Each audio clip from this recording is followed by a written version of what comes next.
Everyone, thanks for joining us today. I'm going to give everyone a couple minutes to join and get settled, and then we will go ahead and get started.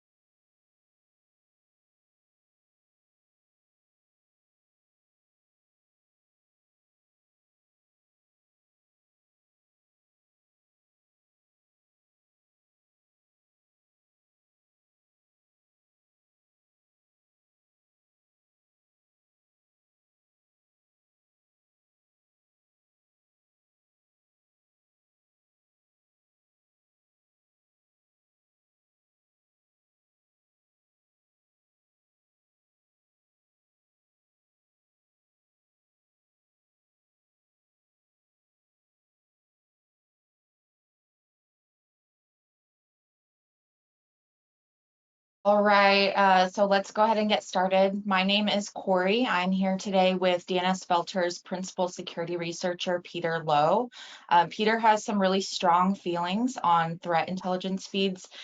He previously spoke about them in a presentation at Black Hat, and today he's going to explain his stance on them and how he thinks that threat intelligence feeds can improve. So feel free to throw any questions into the Q&A box on the right-hand side of your screen as we go. We will have a Q&A section at the end, but Peter, if you feel like throwing in answers during your chat, then go right for it. So now I'm going to hand it off to you. Thanks, Corey, and welcome everyone.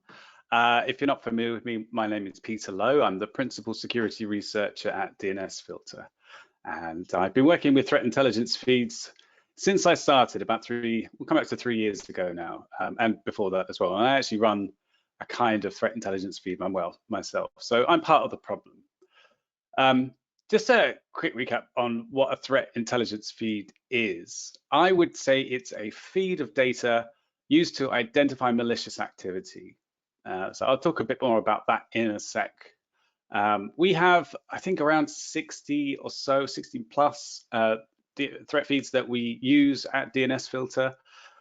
We're constantly reviewing other ones and integrating them from all over the place.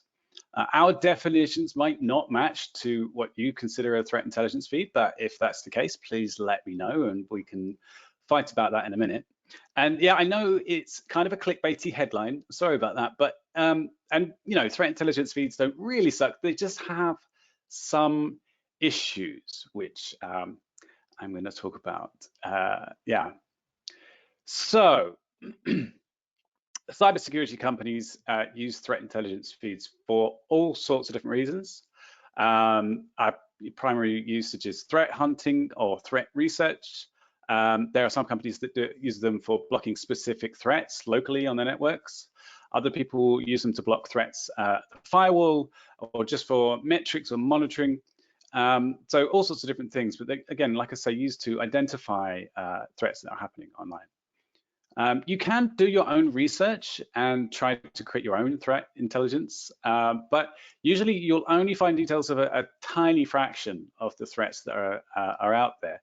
And that's one of the things that kind of contributes to the reason why kind of just the overall situation sucks, because we're all doing our own research, and even if as you get bigger, you're still going to have a very little overlap. So even massive companies that specialize in this kind of thing don't have a lot of overlap with each other.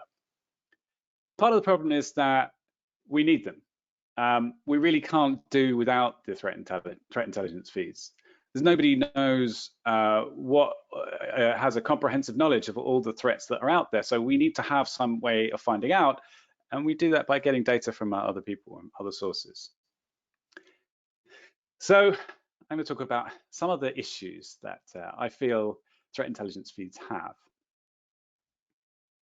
I think one of the biggest ones is that they're all different kinds of data. They look at different things. This is a kind of an unavoidable problem, and it's something that I've been repeatedly told, and we bore out through our own research, looking at the different threat intelligence feeds that we have. Henry Larkso, one of our threat intelligence researcher for DNSFilter, did a great blog post about this if you want to go and have a look. And he showed what the overlap is between the different feeds that we're using, and it's almost nothing. It's negligible. This is because they look at different things. They look at different types of threats. Some of them look at phishing, some of them look at malware, some of them look at stalkerware. They're from different countries and geographic regions. So you get regional governments who release data that's specific to their area, and that's fair enough because that's really what they care about most. You get them from different companies and different organizations, and they have different priorities. So they have different data. Some of them focus on different threat actors. There'll be specific feeds which you get, which are just looking at are evil or I don't know, whoever. And they are useful in themselves, but they don't cover everything. They have different source data. So for us, we look at our DNS query logs. Other people are going to be looking at their network traffic. Other people have probes around the internet, but there's always a section that they're not going to get. And lastly, they all have different methodologies. So when you look at the data, saying what is a threat and what do we need to include in the output for our threat intelligence feed that we're creating, and how do we do that is different between everybody. Your definition of what is a threat is different. So yeah, unfortunately, this results in basically no overlap at all between the different threat feeds, unless they use each other. That's the cases when we have seen overlap, where one feed uses another feed as a source. The other thing is that they're all different formats. There's no standard, essentially. There is one effort for this, which is called STIX. That's the Structured Threat Information Expression format. But and it's a great effort to unify different data formats, but it's not really widely used enough. If anybody's seen that XKCD cartoon, that's like the problem, you have 14 different formats. The solution, create one unified format, and then you have a problem, which is you have 15 different formats. So we've seen threat feeds given to us, and we ingest feeds that are in CSV format or JSON format, flat text files, XML files, Excel spreadsheets, you name it, we're ingesting it. And it also depends on what your definition of feed is. So this can be even a Twitter thread, or it could be mailing lists. It could be government alerts, the FBI sending out details about a particular threat or a particular type of threat. And the way that you get hold of them is different as well. So not only is the type of data different, but you can get them via APIs, static files on a CDN. Some of them we get from GitHub. There's one from RPZ. There are some which we have to log in manually to different admin systems and download a file. Some of them are emailed to us, and we have some that we get from via rsync and Dropbox as well. So I can guarantee as well that in the next 6 months, we're going to have something else to add to this list. So again, there's no standard, unfortunately. Another issue that I find particularly frustrating is that they all deal with false positives differently. So a false positive is an entry in the list which is pointing to a threat which isn't a threat, essentially.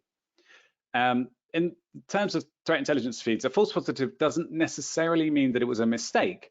It's just an entry that is no longer considered a threat or was never considered a threat in the first place. It's something that a lot of people don't talk about that much, or at least I haven't seen people talk about much. But the way that different feeds handle this situation is different between feeds. So some of them, they mark entries as cleaned. Other people remove the false positives from the lists entirely. Some people release diffs or deltas, then leave it up to the people who are consuming the feeds to deal with that how they want. A lot of them have short-lived false positives, but lots of them, so they err on the side of caution and then remove all the ones which they've confirmed as not being threats. And then you have feeds which have very few false positives, but the ones they do have are quite long-lived. And some of them, of course, don't bother marking false positives at all. Those are the dirty feeds that we come across, which are a little bit problematic to use, but still have some value depending on where it's coming from and what's in it. So again, we have a situation where there's no real standard. I mean, to say, I don't have a solution for this, but I have to say that I prefer it when you see a diff, because that kind of gives you the whole picture, although it does make it slightly more complex to ingest a feed like that. Another issue that threat intelligence feeds have is that it's very difficult to measure effectiveness or the ROI on the feeds themselves. They have feeds that are obscure and they're not used very much, but they have a ton of value. So this could be like something for a specific threat that maybe went away for a year, but hasn't gone away entirely and might come back.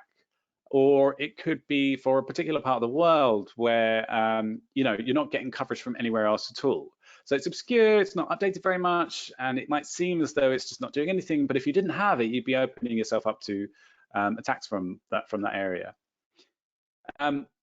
I found that big feeds tend to have tons of false positives, which is understandable because they have so much data in them, and it's much harder to identify the false positives. But they do cover way more threats, so obviously they have a lot more value, and it's difficult to say whether that is worth it or not. Automated feeds have trouble with accuracy. Threat intelligence feeds, which are analyzing data and coming up with some kind of threat intelligence in an automated fashion, are susceptible to issues with false positives, but they update a lot more regularly.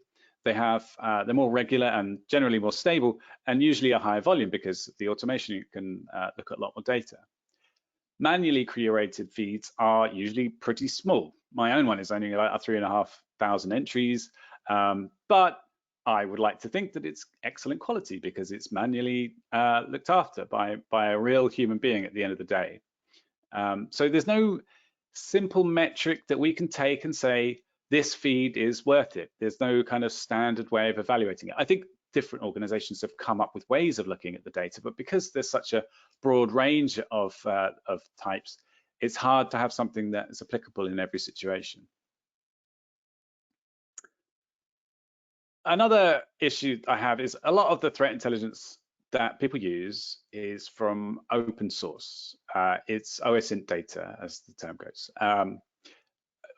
People who ignore OSINT data are ignoring a valuable source of threat intelligence. And there's a lot of really good projects out there which are crowdsourcing or data, or just providing it for free, or updating GitHub repositories or Twitter threads or whatever.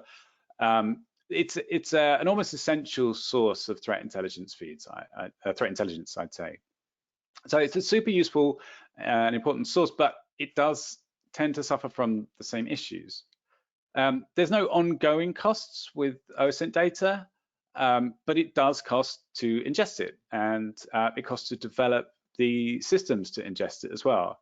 And usually you don't get any support. And if you do get support, then it's going to be at the, it's not going to be, well, you're not paying for it. So it's not as commercial as you would get from a bigger company. A common thing with OSINT data, unfortunately, is that you get a lot of stale data. So it's quite common for feeds to be neglected. You'll quite often come across a GitHub repository with a ton of really useful data in it, but it's 7 years old or something. False positives don't get maintained, and it requires input from the community usually for false positives to be identified. There's just, unfortunately, there's a lot of ways where OSINT data can die. It can be just not updated, not cleaned, or it sometimes can just be removed with no notice whatsoever. So as the saying goes, there's no such thing as a free lunch. But yeah, I'm not trying to put OSINT data down because it's amazing, and you've got to say thank you to all the people who are putting in all that effort. But unfortunately, these issues exist. So for commercial data, they have their own set of issues. The prices vary wildly. The cost that we've been quoted at DNSFilter for different feeds of comparable quality and volume measure, well, I don't really want to say any specific figures, but they are remarkably different. It depends on whether it's coming from a more established company or a company that it's its primary source of income, or it's a startup that's trying to establish a foothold. And the thing about it is that lower cost doesn't mean lower value generally. The lower cost can just mean, like I say, that it's a company who is trying to get started and looking to prove themselves. And higher cost equally doesn't mean higher value. There are some companies out there who've been around forever and just have been selling it to whoever, and they're used in all over the place, but they don't necessarily actually do much more than you would get from elsewhere. So researching which ones and which options to go with is hard. It can take months to go from the initial inquiry to being able to evaluate whether something is worth the money or not.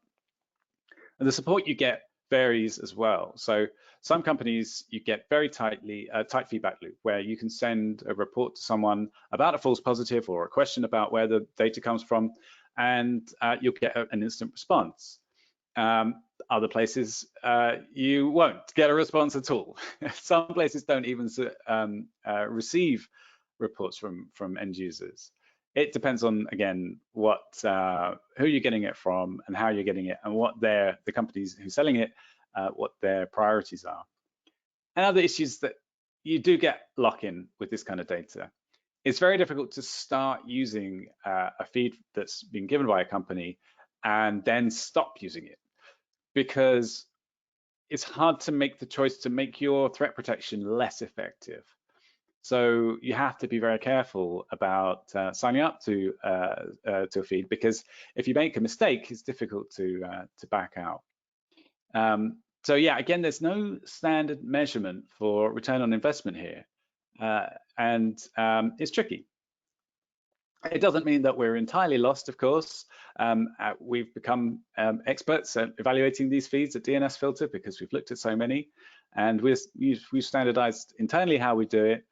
But it's difficult for people to just start off when they're looking at different companies. So I have to say that despite all these issues, all is not lost. There are a lot of positive things that you can do, and things that there's positive things that are being done, and things that you can do to make sure that you're getting the best value for your time and money. One thing is just to measure everything. So you want to measure the volume of what we call them IOCs, volume of entries in your feed. You want to measure the contextual information. You want to measure how many false positives you're getting. You want to measure how many confirmed false positives there are. So those are the ones which you review as a human and say, yeah, this is definitely false positive, not the ones that are just being taken out automatically. You want to know how often a feed refreshes, and how much is it going to cost you for development and for ongoing costs and for support and for any price increases that might come up in the near future. And it's something that I would say is probably key to ensuring that you have knowledge and insight going forward. Looking at a threat intelligence feed and evaluating it and saying, okay, we're going to use this is great. You need to do that. But then what's the situation going to be like 2 years from now or 5 years from now? Because cybersecurity is still going to be ongoing, and you need to have a plan to be able to adapt and update your feeds as well. One of the other things about it is that there are so many good people out there who are working on threat intelligence and threat intelligence feeds, threat research. Everybody is helping contribute to a safer internet. One of the things I love about my job at DNSFilter is I genuinely think I'm helping to make the world a slightly safer place. We're a commercial company, but we are protecting people online, and it does help me sleep at night. And governments also, they're doing their thing as well. I have to say that a lot of the data we get is officially from different government organizations around the world. So we work with the Vietnamese government and with the UK government and with different organizations in the US and all sorts of places. Twitter, by the way, is a goldmine. It's amazing that Twitter has become one of the primary sources of infosec news and updates that exist, at least for me. I mean, maybe I'm missing something, but there's the dark web and there's a few forums and then there's Twitter, and Twitter is just brilliant. There's so many people out there who are putting data out that can be used, possibly in different formats and different ways, but useful data. But the communities out there do exist. One of the things I love about Twitter is that the people who flag issues and research threats and then share it with people are accessible.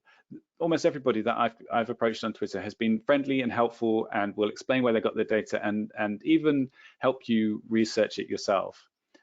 So yeah, go and start following some people and you'll start seeing the kind of data that I'm talking about. Yeah, and innovation isn't stopping. So this is a big thing. The way that we're generating threat intelligence isn't static. We're looking at data as an industry. We're looking at data in a more interesting and a wider range of ways than we were before, and we ever were before. And we're seeing more, not fewer feeds being created out there. And the value, however you classify it, is increasing, not decreasing. So despite there being all these issues, all these reasons why threat intelligence feeds suck, the overall trend is increased threat protection. So there's valid reasons for all these things existing. The people who provide the information aren't providing it for you, they're providing it for everybody. And from their point of view, they are just doing what they can. And that is way better than not doing anything at all. So I genuinely think that the good guys will never give up. And I do love the fact that I work in this industry because I get to see the things that people are working on and coming up, the ideas that they come up with to be able to stop the bad guys on the internet. The innovation that's happening is incredible. And some of the things that we're doing at DNSFilter are amazing to see. We have this vast pool of data that we can use to analyze and identify threats. And some of the things that I think we're going to be talking about in the mid future are going to be quite exciting. Okay, so I think I've kind of rattled through most of those slides a little bit quicker than I expected to.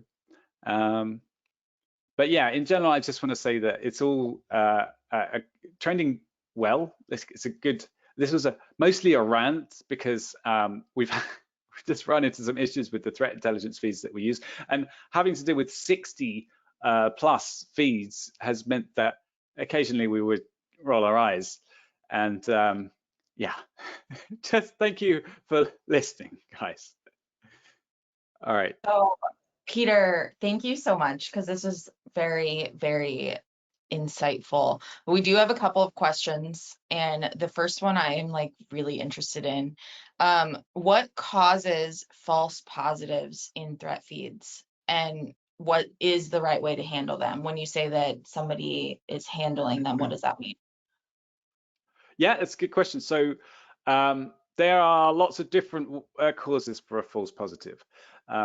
Let's say you have a feed that's telling you about phishing sites, and it's got example.com in it, saying that that's a phishing site. A false positive might be that example.com was never a phishing site. It was misidentified. It just looks like one. So someone's added it to their feed, and it turns out that they were wrong.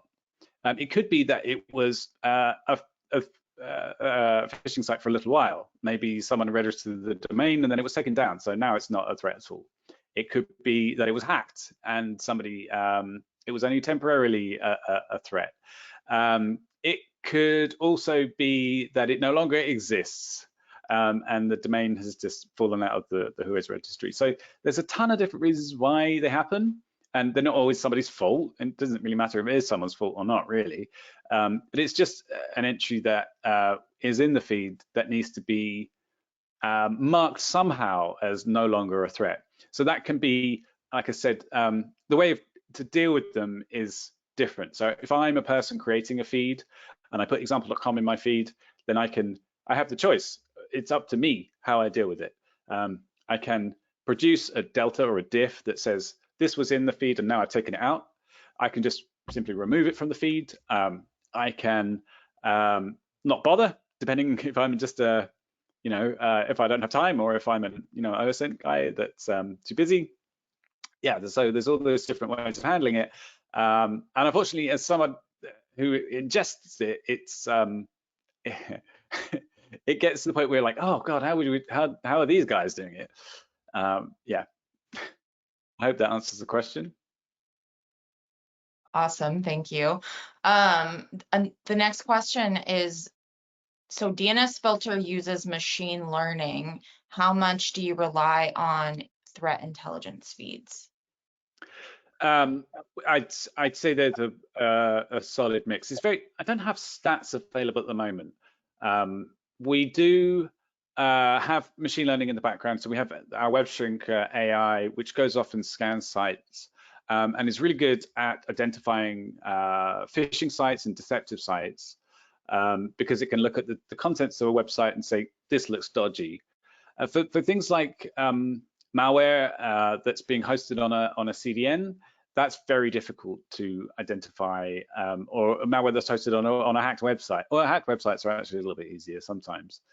But there's some things which it can't really, it's just not able to identify. So in that case, well, how much do we use them? 50-50, let's say. Maybe it's a little bit more or less either way, but it's a solid mix. Awesome, thank you. Okay, one more question that I see, and then if anyone has additional questions, please make sure to throw them in the question box. But this one is, what would your ideal threat intelligence feed look like? Oh, well, yeah. I suppose Sticks is a good way to go, because it's a standardized format. But yeah, that's a difficult question. I think now that we've used so many different types, it doesn't really matter to us anymore what the best way is, because we've gotten to the point where we're so adaptable that I have to give a shout out to Adam Spottom and Chris Eastman for developing the system that we use to ingest the different feeds. But what ideal format? I don't know. This is really tough. It depends on the kind of contextual information as well, what kind of metadata you get along with the IOCs in the feed. Sticks or JSON, something like that.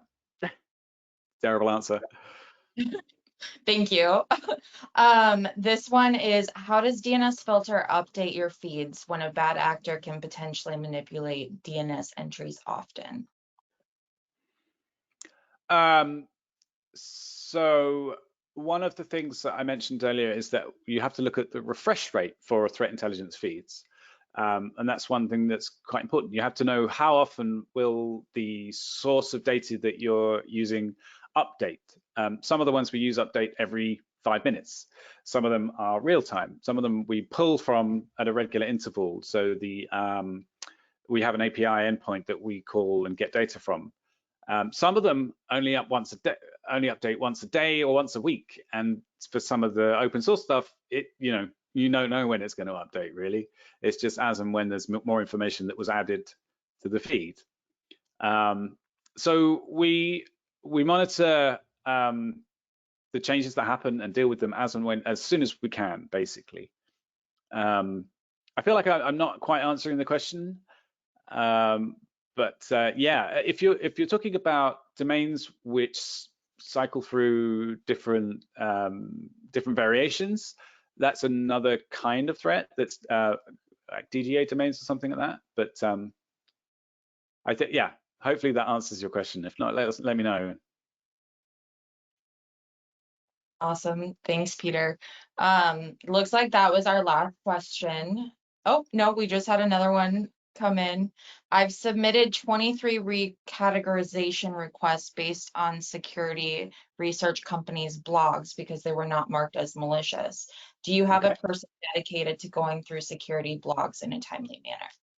Yes, we do. And thank you very much for submitting those reports. They are all carefully reviewed, and we take them all very seriously. They're a really useful source of information for us. So whoever that was, thank you very much. I hope that you would have received a response. We usually process them within a day or so. I'm not sure the current time frame there. But yes, we have Greg Jones and his new colleague Christina Blakely, who have come on board to help us out with processing those domain reports and a whole bunch of other research into domain threats that are out there. Okay, and then we do have another one. What do you do on your side to remove potential false positives before using the feed? We so the system which ingests the feeds has a filtering process that rejects domains based on a number of different criteria. So I mean, a common one is page rank. We check to see how popular a domain is, and if it's in some, I don't know what it's like top 100,000, top million, or something like that, then we'll discard it because it's very unlikely to have been a threat. And if it really is a threat and it's in the top million, then we'll probably find out about it some other way and manually flag it. There's a bunch of other threats, and it's been a while since I've looked at exactly, sorry, a bunch of other checks, and it's been a while I've looked at the list of things that gets looked at. But yeah, we try and do what we can on our side.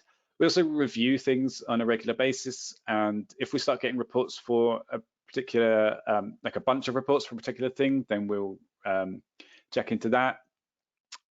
We do some manual investigation ourselves for high-profile threats to just double check to see whether things are valid or not.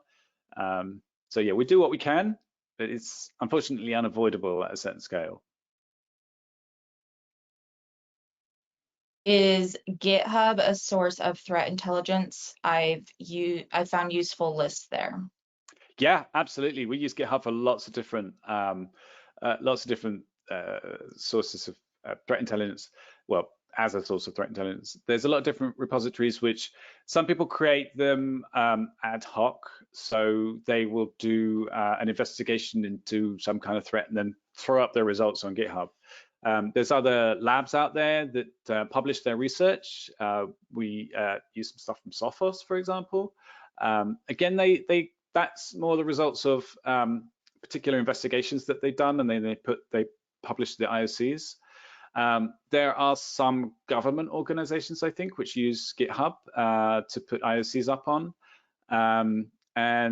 Yeah, basically, it's a great place to store data like this, and it does provide that automatic diff or delta functionality. So you don't really have to worry about creating that. If you're publishing a threat intelligence feed yourself, you don't have to worry about generating the diff. It's all part of the Git system. So yeah, absolutely. Awesome. So I don't see any other questions coming in, so we can go ahead and wrap this up. Everyone can get back to their day, but hopefully you all enjoyed listening to Peter speak about his strong opinions. Thank you.